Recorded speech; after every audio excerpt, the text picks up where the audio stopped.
No final do século XIX, uma nova classe imigrante surge no Brasil para substituir o trabalho escravo. Ávidos empreendedores buscam maneiras de suprir o novo mercado. Veja, produto de primeira.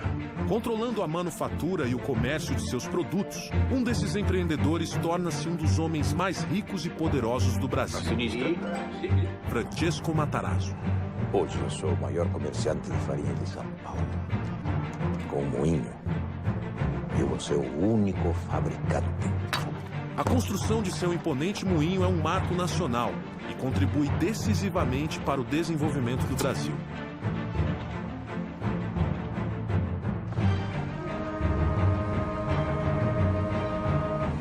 Enquanto Matarazzo dá início à indústria, um ambicioso norte-americano chega ao Rio de Janeiro com planos de mudar o país. Seu nome? Percival Farquhar.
Farquhar, o senhor está atrasado.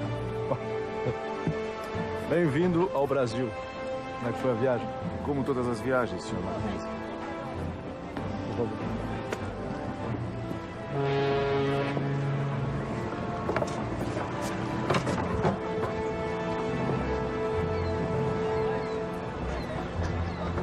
Então, essa coisa precária é o porto da capital do Brasil. Pois prepare-se. O restante desse país será uma surpresa mais desagradável ainda. Ótimo. Ótimo. Onde falta estrutura, senhor Mackenzie, sobra oportunidade. O Brasil do começo do século XX ainda é um país rural. A infraestrutura é incipiente e a integração do território é precária. Até mesmo na capital da República, os serviços públicos são obsoletos. O Rio de Janeiro ainda não tem energia elétrica. É para mudar isso que Farquhar se associa à empresa canadense Light and Power. Junto a Alexander Mackenzie, ele inicia um plano de eletrificação do Rio de Janeiro.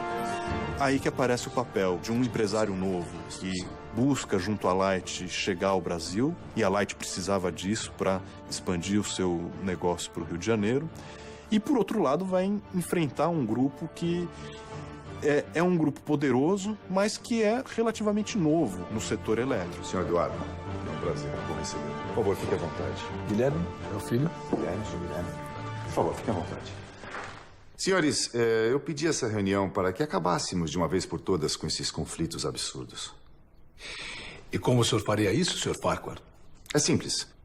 Eu quero colocar a família Guinea no projeto da Companhia Light. Vamos eletrificar o Rio de Janeiro juntos. Vocês seriam contratados como empreiteiros da Light. Ficariam responsáveis por construir toda a infraestrutura do projeto. Não. Perdão? A nossa resposta é não. O Rio de Janeiro não precisa do senhor, Mr. Farquhar. O plano da Companhia Light está enfrentando a oposição de uma tradicional e poderosa família carioca, a família Guinea. O grande negócio deles, e isso tornava-os realmente um conglomerado importante, era o Porto de Santos. Toda a força motriz do porto seria elétrica. Então, isso vai fazer com que eles pulassem para o ramo elétrico. Inicialmente, para suprir as necessidades do porto. Depois, eles vão perceber aquilo como um ótimo filão para outros ganhos, né? O progresso chegará ao Rio de Janeiro com ou sem vocês? Acho que não vai ser tão simples assim. É bem provável que o senhor não tenha conhecimento do decreto antimonopólio?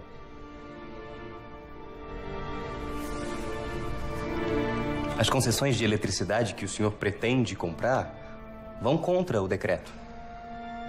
A sua companhia será impedida de funcionar e nada sairá do papel.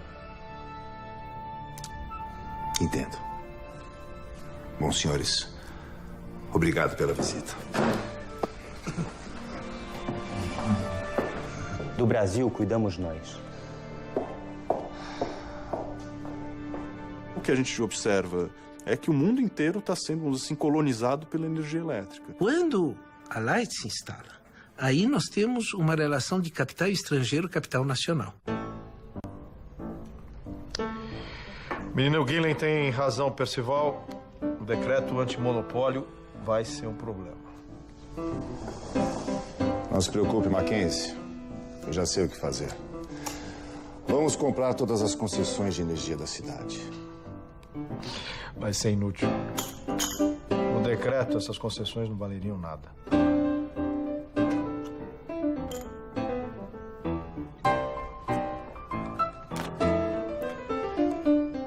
Full House.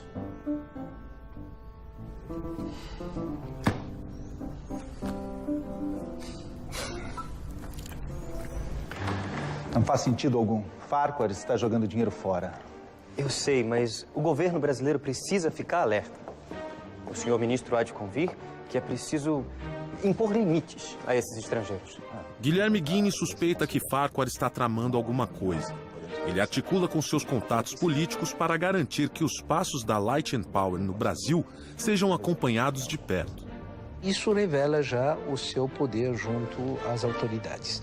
Obviamente, eles viveram a transição do Império para a Primeira República. Parecia que eles podiam sofrer as consequências disso, mas tudo se demonstrou que poderiam continuar trabalhando como trabalhavam com o Império, começaram a trabalhar com a Primeira República. Temos ser portador de más notícias, Sr. Farquhar. A Companhia Light infringiu o decreto antimonopólio do governo brasileiro. Portanto, a partir de agora, a sua companhia está impedida de prestar serviços de fornecimento de energia elétrica para o Rio de Janeiro. É uma pena. Pensar que uma cidade tão importante como o Rio de Janeiro ficará sem energia elétrica me deixa entristecido. Afinal, eu detenho todas as concessões e não posso usá-las. Teremos que deixar o Rio de Janeiro no escuro por muitos e muitos anos, Sr. Miller. E é provável que todas as outras cidades no Brasil estejam eletrificadas. Enquanto o Rio, a capital da República, permanecerá nas trevas. Poderá até ser conhecida como a capital das trevas. Seria hilário, não seria, Sr. Ministro? Mas, sinceramente, eu espero que esse imenso atraso no progresso do país não recaia sobre o senhor. Afinal, lei é lei. O senhor está apenas as cumprir e ninguém poderá culpá-lo por isso. As leis estão sempre visando o melhor para o país. Não é verdade?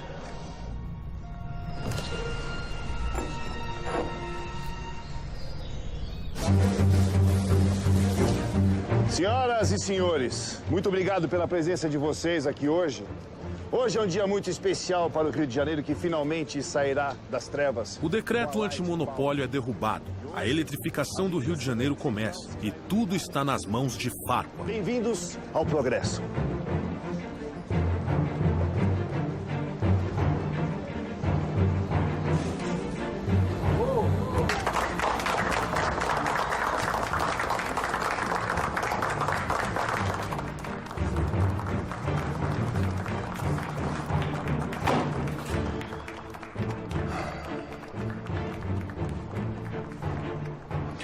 Homens como Farquhar podem tudo. Inclusive destruir a nossa família.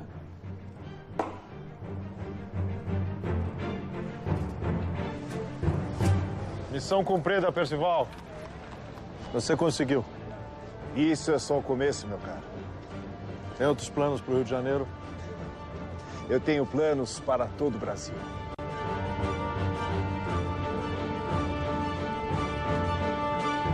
Percival Farquhar chega ao Rio de Janeiro em 1905, atraído por oportunidades de negócio que um país sem infraestrutura proporciona. Onde falta estrutura, Sr. Mackenzie? Sobra oportunidade. Seu primeiro projeto é eletrificar o Rio de Janeiro através da Light and Power Company. Mas seus planos esbarram no nacionalismo de um ambicioso jovem brasileiro, Guilherme Guinle. Do Brasil cuidamos nós. Com o poder de seu dinheiro, Farquhar consegue contornar as leis antitruste locais e dá início à eletrificação do Rio de Janeiro. E esse é apenas o primeiro passo do grande plano que o americano tem para o Brasil.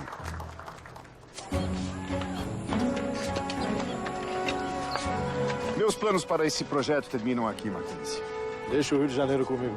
A Light dá início às obras da usina de Lages, a maior da América Latina, capaz de fornecer energia para todo o Rio de Janeiro. E Farquhar volta as atenções para seu outro projeto. Frank Egan aqui e eu vamos construir uma ferrovia. Ou melhor, algumas ferrovias. O plano de Farquhar é gigantesco. Um conjunto de estradas de ferro para interligar todo o continente americano. Fazer um eixo que ligasse norte a sul as ferrovias, atendendo a construção de um mercado interno que estava em formação. Sim, nós vamos cortar todo o Brasil, começando os trabalhos simultaneamente pelos dois extremos. É um belo projeto. Mas e a Sorocabana? Sem ela, a ligação entre o norte e o sul do país será economicamente inútil. Não se preocupe, Mackenzie. Eu já tenho planos para consegui-la. E você, meu caro, faz parte deles. Farquhar pede que Mackenzie negocie a compra da Sorocabana com o governador do estado de São Paulo. O senhor está pensando em português? Sim, quer fazer a integração da América Latina toda. E a ferrovia Sorocabana, por atender uma região importante do estado de São Paulo e fazer a sua ligação com o sul do Brasil, seria estratégica nesse sentido. Enquanto isso, Farquhar vai para a Europa levantar o dinheiro necessário para a compra. Sr. Farquhar, telegrama do Sr. Mackenzie. Obrigado.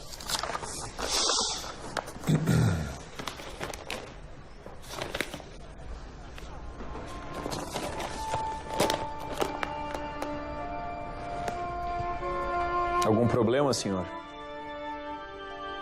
Os ingleses fizeram uma oferta, vão comprar a Sorocabana. Mas sem essa ferrovia, o seu projeto fica inviável. Frank, me dê o Jornal da Manhã.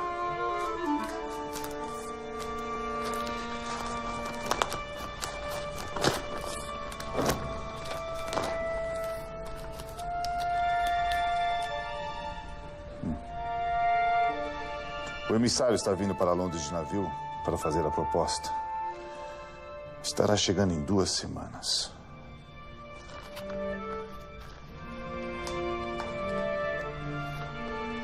E qual o plano? Mande um telegrama imediatamente para o Mackenzie no Brasil e descubra quanto os ingleses estão pagando.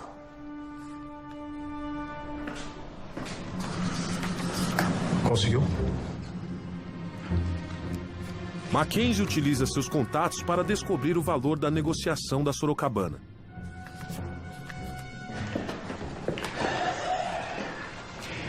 Os ingleses estão oferecendo 2 milhões de libras, Sr. Farquhar. Vamos cobrir a oferta. Mas é muito dinheiro. E o senhor tem apenas 2 semanas para consegui-lo. Impossível. Não é possível, não para mim, Frank. Se eu não conseguir a Sorocabana, eu não tenho nada. Tem muita gente que tem muito medo de errar e não faz nada. Eu sou da teoria seguinte, eu prefiro dar 10 tiros e errar 3. O Wall Street já está em pleno funcionamento. Nós já temos um sistema industrial, financeiro, comercial muito complexo. Farquhar consegue quase todo o dinheiro. Mas ainda falta uma parte. E só lhe resta uma opção. O Banco da Escócia.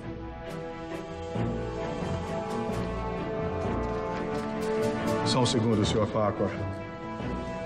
Negócios importantes não podem esperar. O presidente do Banco da Escócia é o britânico Lord Balfour. Mas, para azar de Farquhar, Balfour também é presidente da São Paulo Railway. a empresa inglesa que está prestes a comprar a Sorocabana. Muito bem. Pelo que entendi, o senhor quer que eu lhe empreste dinheiro para comprar a Sorocabana antes de mim. É isso mesmo. Exatamente. O senhor está falando sério? Com certeza, Lord Balfour. Eu jamais brincaria com um homem tão respeitável como o senhor. Eu estou apresentando um plano de negócios sólido e muito lucrativo para o Banco da Escócia. E o senhor, como presidente, não pode deixar que os seus outros negócios, como a São Paulo Railway, influenciem na sua decisão. O presidente do banco deve zelar pelos interesses do banco. Caso contrário, não deve continuar como presidente. Estou certo? Tem que saber ter coragem, tem que ter ousadia, tem que saber correr risco, porque a gente que é empresário corre muito risco e poucas pessoas têm estômago para correr esse risco. Farquhar consegue o empréstimo de Balfour e compra a Sorocabana antes do inglês. Com isso, finalmente começa seu projeto de integração das Américas. Farquhar funda uma empresa única para cuidar de todas as suas ferrovias. Estamos falando da Brazil Railway Company, que dará impulso à construção da Madeira Mamoré entre 1907 e 1912, e o foco era a exportação da borracha para os mercados, tanto para o mercado norte-americano, mas principalmente para a Europa. Mas a engenharia americana não está preparada para lidar com todos os problemas tropicais. São 23 quilômetros até lá. Quanto tempo levará para concluir esse trecho? Pelo estudo que a gente fez, eu creio que... O senhor está bem? Sim, eu tô... É só...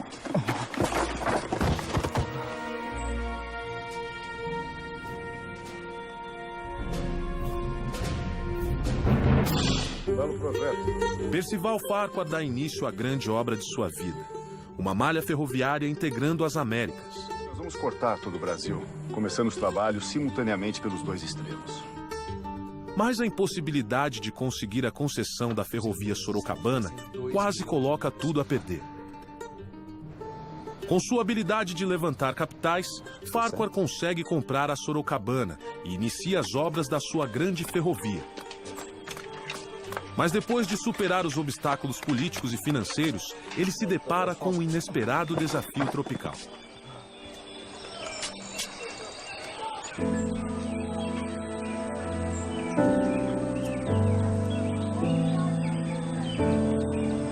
Fique tranquilo, Sr. Farquhar. Em 30 dias a epidemia estará controlada. Sr. Lovelace, em um mês eu já terei cancelado a minha obra. Uma epidemia de febre amarela atinge as obras da ferrovia Madeira Mamoré. Nós estamos falando de uma floresta, né, tropical, úmida, de condições difíceis do ponto de vista da permanência. Centenas de trabalhadores são contaminados, provocando grandes atrasos. O que acha? Sr. Farquhar, estamos enfrentando problemas. Problemas com a malária. Malária aqui também? Não aqui, senhor. No Rio de Janeiro. Sim, Frank. Mas o que eu tenho a ver com isso?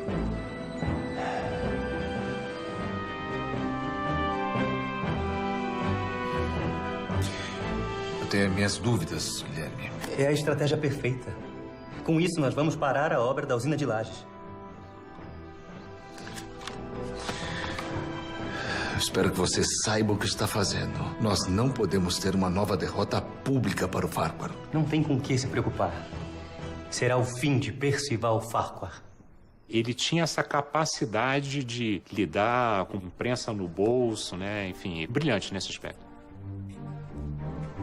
Guilherme Guiney planta uma história na imprensa de que a epidemia de malária no Rio de Janeiro está sendo causada pela usina de Farquhar. Se a obra da usina for paralisada, os planos de Farquhar de eletrificar a capital da República serão destruídos. Para rebater as acusações de Guiney, Farquhar convoca o médico sanitarista Oswaldo Cruz. Oswaldo Cruz é um antigo aliado dos Guiney. Ainda assim, Farquhar sabe que Cruz é a pessoa mais adequada para cuidar do assunto.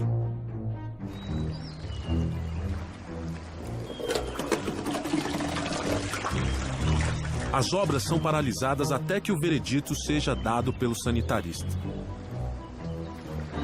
Oswaldo Cruz pede alguns dias para fazer uma análise completa do local. O parecer de Oswaldo Cruz vai decidir o destino da usina e dos negócios de Farquhar no Brasil.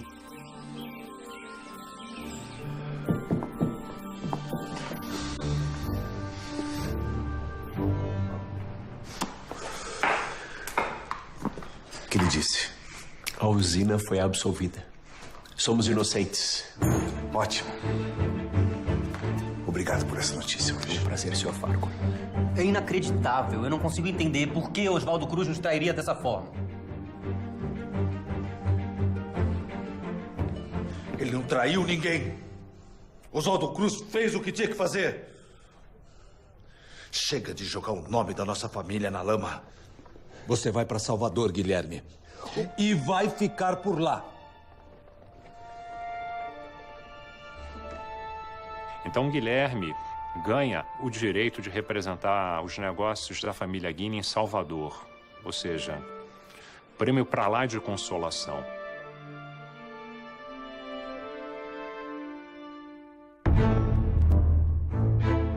Com o veredito favorável de Oswaldo Cruz, as obras são retomadas em ritmo acelerado. Meses depois, fica pronta a usina de Lages, que vai fornecer energia para toda a cidade do Rio de Janeiro.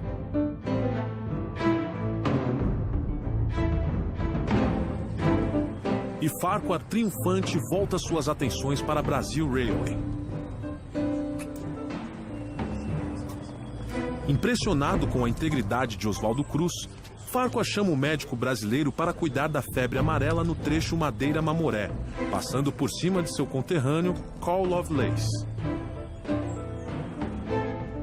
Oswaldo Cruz produz um relatório indicando medidas que amenizam o problema da febre amarela. As obras são retomadas.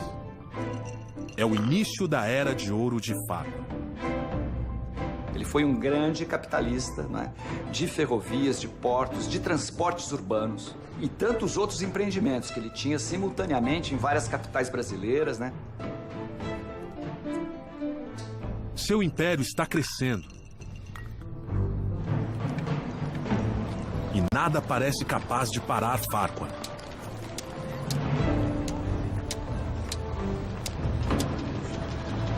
Até que um golpe do destino muda tudo.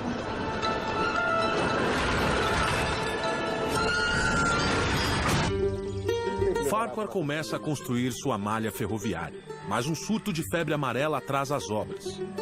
Para piorar, sua usina de Lages sofre ataques na imprensa, orquestrados por Guilherme Guinea. Será o fim de Percival Farquhar. Farquhar resolve seu problema com a ajuda inesperada de um antigo aliado da família Guinea.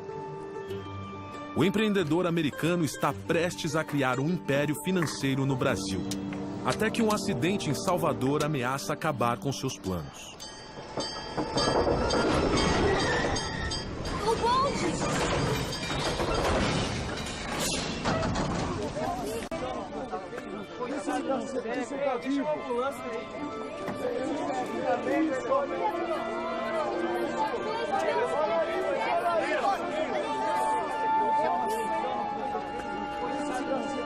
Um cego morre atravessando a rua em Salvador e o bonde que o atropelou é operado pela Bahia Tramway, uma empresa de Percival Farquhar.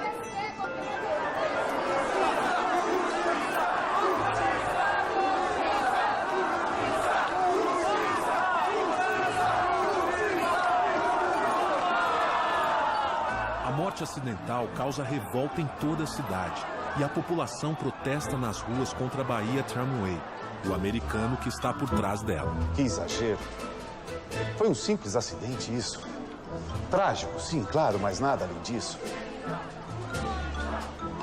Farquhar se reúne com o ministro das Relações Exteriores, o Barão do Rio Branco, em busca de uma solução para o caso.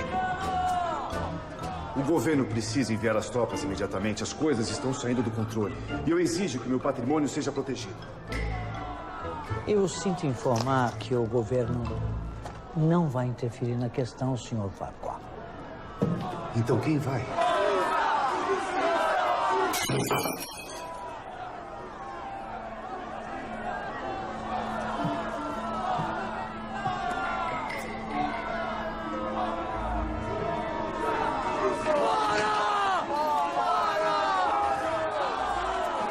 E um homem espera que a revolta ganhe proporções ainda maiores.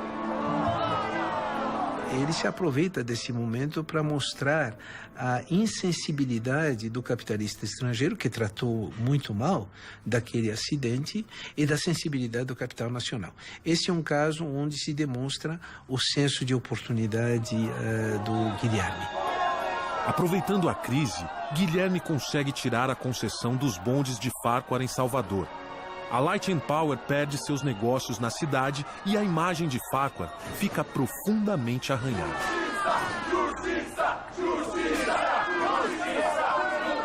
A Light entra com processo contra o município para reaver então esses bens que teriam sido depredados nesses dias de comoção. A Light chega com uma conta no município e o município fala, olha, de multa que você tem pela prestação de maus serviços é praticamente o mesmo valor ou maior do que o valor que você está nos apresentando. E aí é o espaço para o Guilherme Guinle expandir os seus negócios. O sucesso da campanha contra Farquhar traz Guilherme de volta à confiança de seu pai. Ele retoma os negócios da família em São Paulo e no Rio de Janeiro. Mas sua cruzada contra Farquhar ainda não terminou. A vitória contra a empresa Light and Power Company, propriedade do Sr. Percival Farquhar, foi uma grande conquista dos brasileiros. Está mais do que claro que os investidores estrangeiros vêm para cá apenas para se beneficiarem às custas da população. Não podemos deixar que interesses ocultos interfiram na soberania de nosso país. O Brasil para os brasileiros. Pouco insignificante. Devemos tomar uma atitude. Não. Deixe o brasileiro com suas migalhas.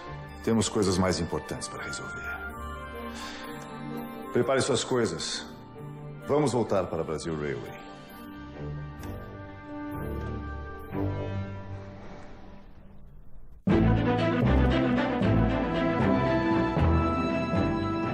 Senhoras e senhores, eu queria agradecer a presença de vocês aqui hoje. Farquhar consegue inaugurar o trecho Madeira-Mamoré em 1912. O foco era a borracha, quer dizer, o látex.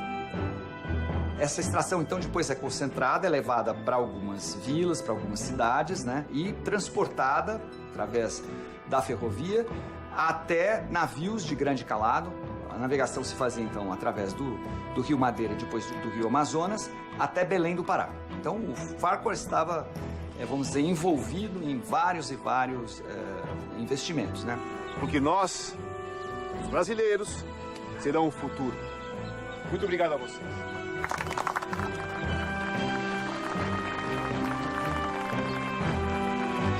O sonho de uma malha ferroviária pan-americana finalmente está se tornando realidade.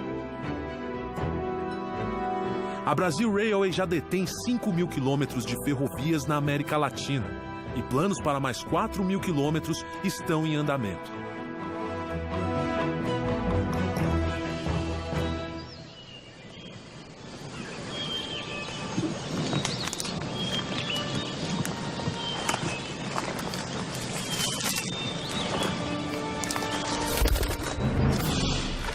Pelotão, alto. Cabo. Quanto falta até aí, Dani? 5 quilômetros, senhor. Ótimo. Aqueles rebeldes não vão nem ver o que os atingiu.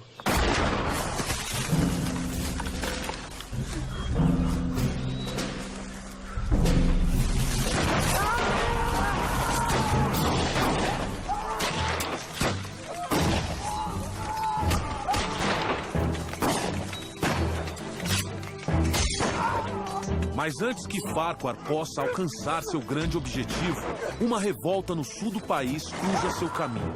Estoura uma guerra civil e no centro dela está a Brasil Railway.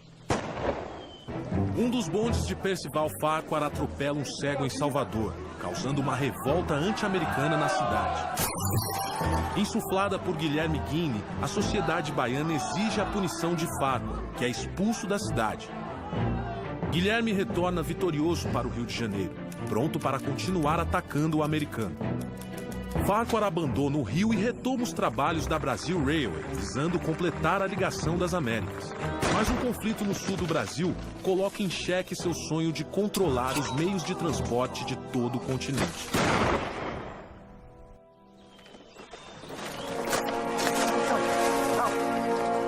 Cabo, quanto falta até aí, Dani?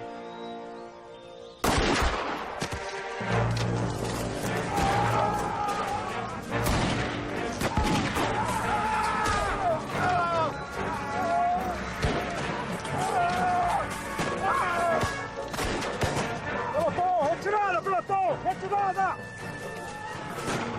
Vamos!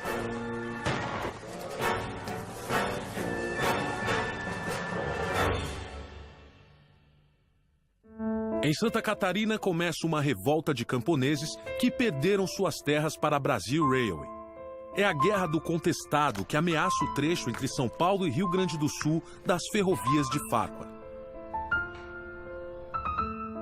Com a companhia ferroviária, que é a Brazil Railway, que é todinha coordenada, né, por técnicos e engenheiros que vêm dos Estados Unidos e da Alemanha, né, você tem ali um controle sobre os territórios e uma invasão sobre as terras indígenas, sobre as terras camponesas, que vão sendo empurrados e que se organizam para defender sua terra e reagem, né, chamando os seus valores, a sua religiosidade.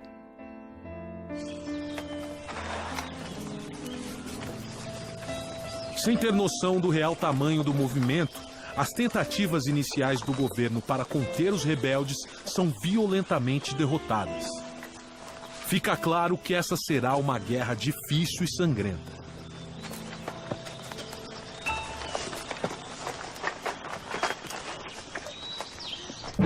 Farquhar apela para um velho conhecido, o novo ministro das Relações Exteriores, Lauro Miller. Nós estamos negociando, mas a situação é delicada. Não me interessa.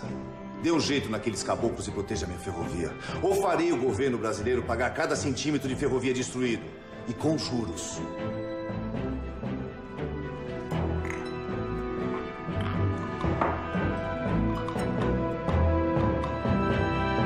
Lauro Miller ajuda Farquhar enviando tropas federais para reprimir a revolta. Nós temos o exército brasileiro deslocado para bater mesmo fortemente nessa população que impedia a modernização. Mas nem mesmo as tropas mais experientes conseguem vencer os rebeldes.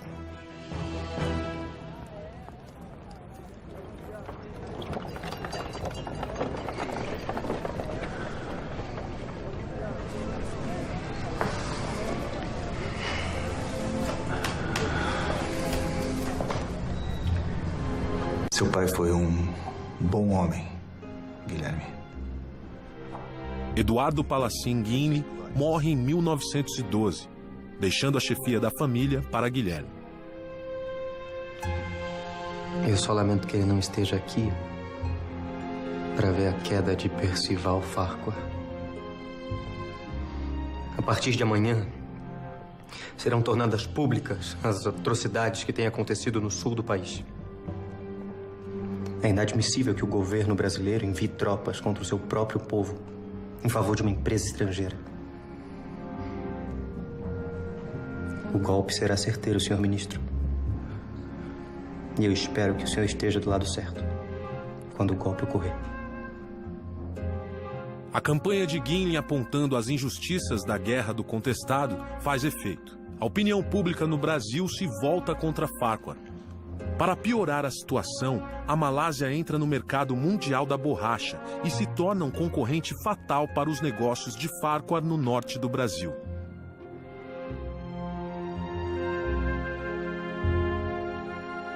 A partir desse momento, o Farquhar vai ter, acho que, talvez um primeiro grande baque, né, nos seus negócios. Esse país foi um erro. Todos os meus negócios estão ruindo. Nem todo, Sr. Farquhar. A Brazil Railway continua operando no azul. Você verificou os relatórios mais uma vez, Iga? Tem certeza dos números? Certeza absoluta. Aquela ferrovia está em meio a uma guerra. Eu não consigo entender como ela pode estar dando lucros. É uma empresa sólida. E vai ser minha salvação. Percival, é melhor você pensar bem no seu próximo passo.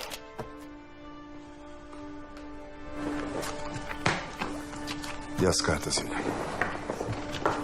A receita do sucesso é ter coragem de, em um momento difícil, você continuar a luta, porque não vai ser só momentos bons. Em São Paulo, os empreendimentos de Francesco Matarazzo continuam crescendo. Ele funda a Indústrias Reunidas Fábricas Matarazzo, que engloba todos os seus negócios. Com a idade avançando, ele começa a pensar na aposentadoria e trata de preparar um sucessor. Eu tenho a honra de anunciar que meu filho Hermelino é agora o diretor-geral das Indústrias Reunidas Fábricas Matarazzo.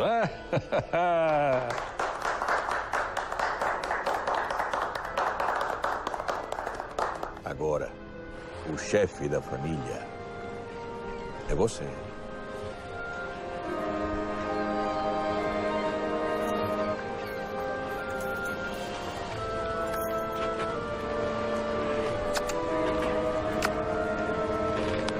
Francesco decide viajar para sua terra natal, a Itália, buscando descansar das demandas de seu império.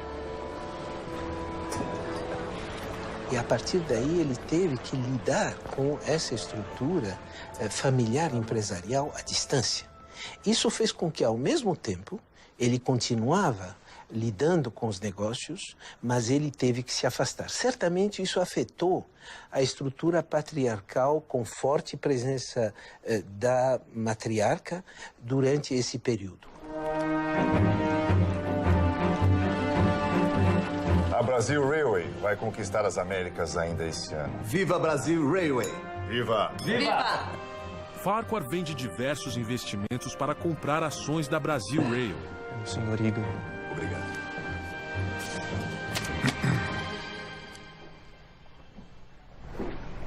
Algum problema, Percival? Não. Tudo bem, o jantar está servido. Bom apetite a todos. Obrigado. Egan havia mentido nos relatórios financeiros. A Brasil Railway está quebrada. Farquhar dá sua última cartada e tenta empréstimos na Europa para salvar seu império.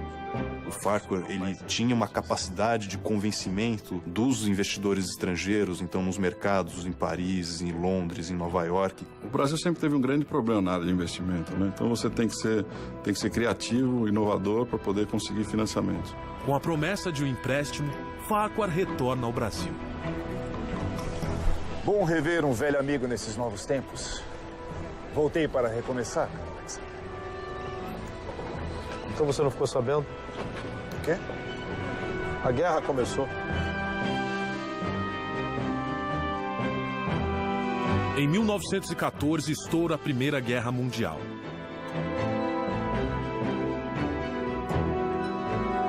O conflito abala a economia mundial e o empréstimo de Farquhar é imediatamente cancelado.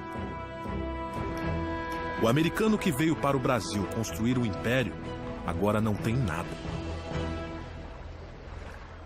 O Brasil realmente não é para amadores. Não adianta tentar na sorte, só que não vai acontecer. Tem que entender profundamente daquilo que você faz para tentar minimizar os erros e que os acertos sejam maiores que os erros. Guilherme fica satisfeito de ver Farquhar fracassar no Brasil. Mas ele não tem tempo de comemorar. Devido à guerra, o Porto de Santos perde muito movimento. O principal investimento da família Guinle entra em crise.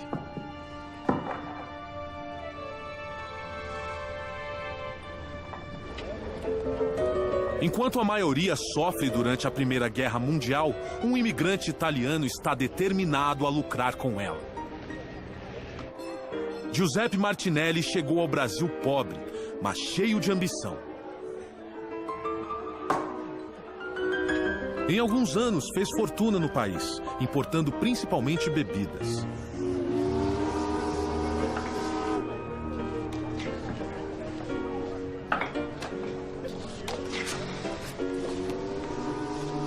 Agora, ele hipoteca todos os seus investimentos e convence Mário de Almeida a entrar como sócio em uma nova companhia de navegação, a Martinelli S.A. De entrada imediatamente. Tem certeza que é uma boa ideia, Martinelli? Temo que aproveitar a guerra, Almeida. Não fugir dela.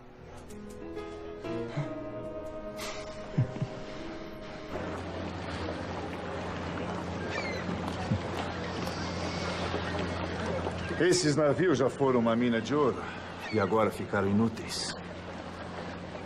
Esse país pode te destruir, Sr. Martinelli. Ou te deixar rico, se você souber jogar as suas cartas. O que o senhor pretende fazer com os navios? Você sabe que eles não foram feitos para o mar. Eu sei. Nós estamos muito longe do Rio Madeira. Eu não vou navegar pelo Rio Madeira. Eu vou atravessar o Atlântico.